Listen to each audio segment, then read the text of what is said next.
Anybody doesn't know, and I don't blame you if you don't, you do, because you dress like me. Where do we start? Love it. London is absolutely one of my favorite cities I've ever been to, and any chance I get to come back here, I would come help the construction for the new bike paths if they paid me enough. No, and it's been great. I mean, I'm kind of new to the whole convention experience. I've done a few in Tampa, Florida, and Toronto was one of my first bigger ones this past year.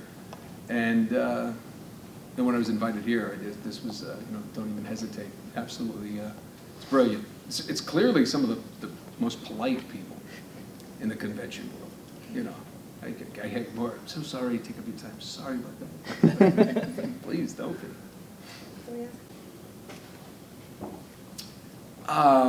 You're referring to the potential strike. I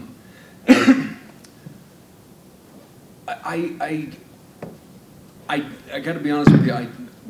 I don't have too much of an opinion yet, because from what I understand, actors, the representatives for the actors, went in and said, we want this. And before the producer, and the producer said, well, no, we're not talking that. There haven't been any negotiations. And a lot of people, I think, don't understand that. I stay away from that kind of thing because it's just not my cup of tea. And I think I don't agree with necessarily I've heard sentiments from both sides, and the producers have never told us, I don't know what they're offering, because they were never given the chance to offer that. So there's never been any negotiations. The only thing that happened recently was actors took a vote to give the right to strike.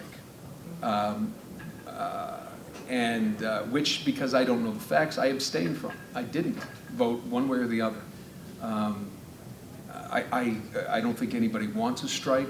I think that there's talks of residuals, and nobody has presented me or shown me any formula that works in the gaming industry for any type of residual process. I know in film and television, when a movie replays in another time, residuals are owed, but there's new sets of advertising around that showing, and there's a formula that they can work out, and they're not even calling this a residual, they're calling it bonuses. And I've heard some of the actors get on this thing with performance matters, which I agree with. Performance does matter, but I've talked to a bunch of producers that I work with, and they agree performance matters, but they will say, so does programming, so does design, so does art, so does directing, so does the sound, music, all the elements that come together in a game. And those people don't have a union saying we're going to strike. And I think it's a very difficult argument right now. And I'd like more information before I make up my mind one way or the other. There's all kinds of rhetoric and people Twitter and shouting different things. I don't feel slighted in any way by the industry. I feel like they respect what I do. I feel like I'm compensated at this point. But again, I don't have all the facts, so I can't really speak to who's right, who's wrong, and what's going to happen. I hope there's no stoppage in work, though, and I think everybody does. Oh wow! We recently had our last day of the actual performance capture day. If you can pinpoint any actor's break, this would be it. And when Amy Hennig, who created the character and the whole world, invited me to come along, she was very collaborative, and she required of me to put as much of myself into the character as possible. So when you do that, and then you see this thing just explode all over the world, I'll put it this way: my parents are tickled. They had no idea. It's funny because I'm from just outside Boston, and then Rhode Island. I grew up in Rhode Island, and it's the smallest state in America, and little place, and just the. And oddly enough, Sullivan, Richard McGonigal was from Maine, so Sully and we're New England boys. Nobody cares. I just never got to say that in front of 3 microphones. But yeah, no, it's been, the end was bittersweet. I assume it's the end, but you never know. Sony could order another one, I suppose, but I don't know. I think this is it's fitting, and if we keep going, I might have to play Sully soon. People always ask, they say, how do you become a voice actor? And I'm not just a voice actor, and I tell people, you have to be an actor. Some people can have great dialects and voices, and go up really high, really low. You can do all kinds of different crazy things, but you have to be able to act with those and perform with those. So, and to say, well, I'm just a voice actor would be like, well, I'm a plumber who just does kitchens. Well, I'll pay you to do the bathrooms. I don't know, just kitchens. It sinks. I don't want to do anything but sinks. It's like, why limit yourself? So the advice that I give people in anything is just learn the craft, respect it, and don't get into it to become rich, certainly, or famous, or anything like that. I've spent more of my life broke than I have, the other way. So getting better. I will say that. Things are getting much, much better.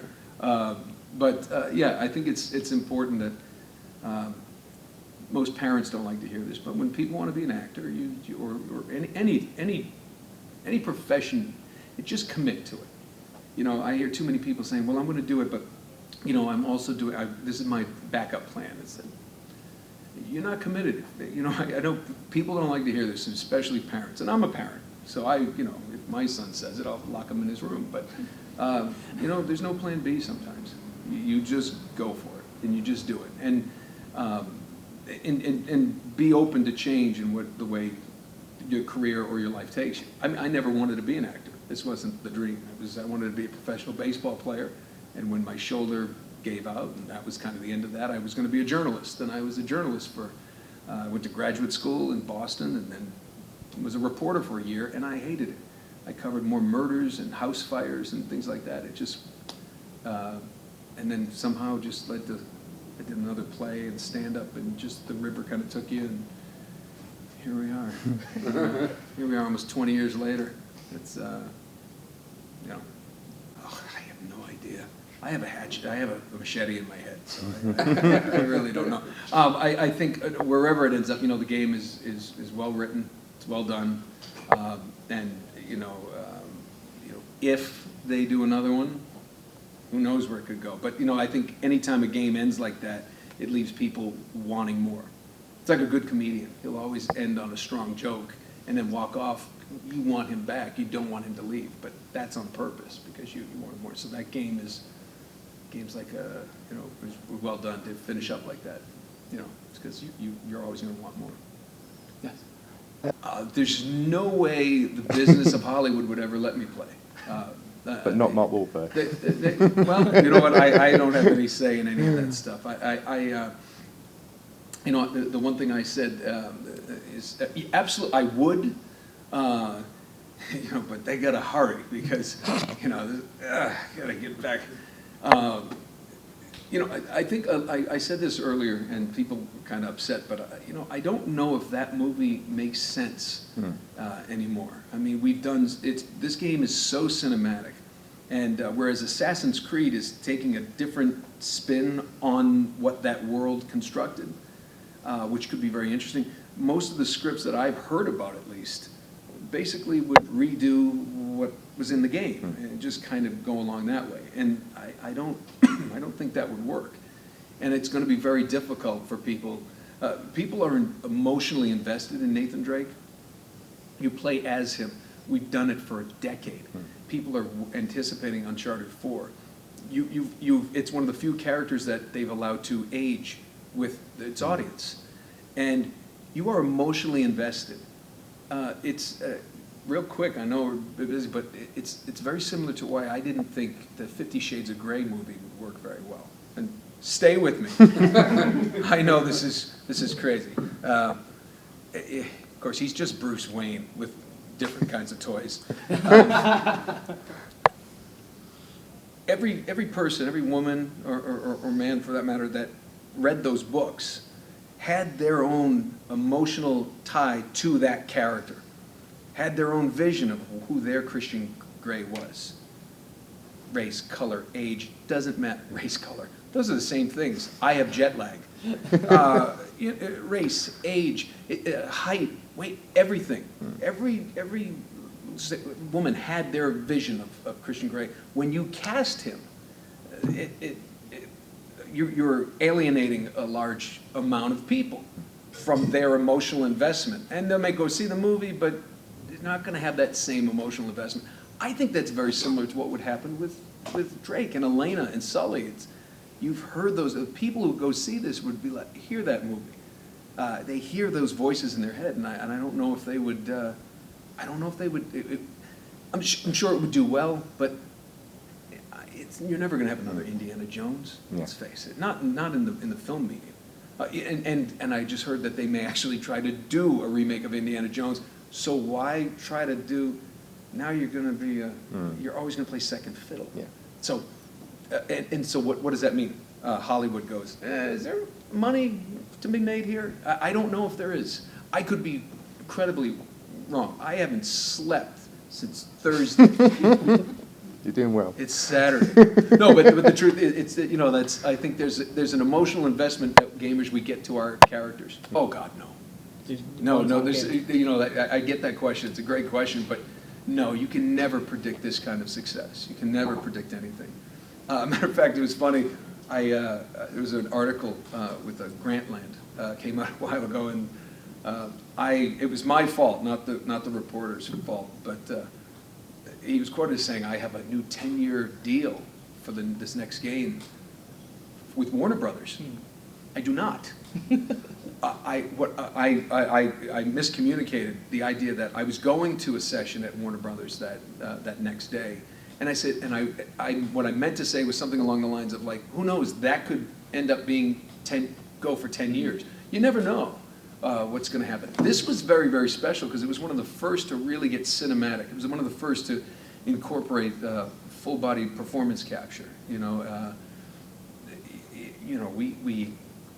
I got to work with some amazing actors, and the great thing about that is it made me a better actor overall because I got to work with Emily Rose and Richard McGonigal, of course, but then Rosalind Ayers, Graham McTavish, who's an Outlander. It was also become one of my closest friends. There's just been amazing people. Renee Auberjonois played German that was in the mountains. His name was, nobody played the game. Wow, edit that. Schaefer, his name was Schaefer.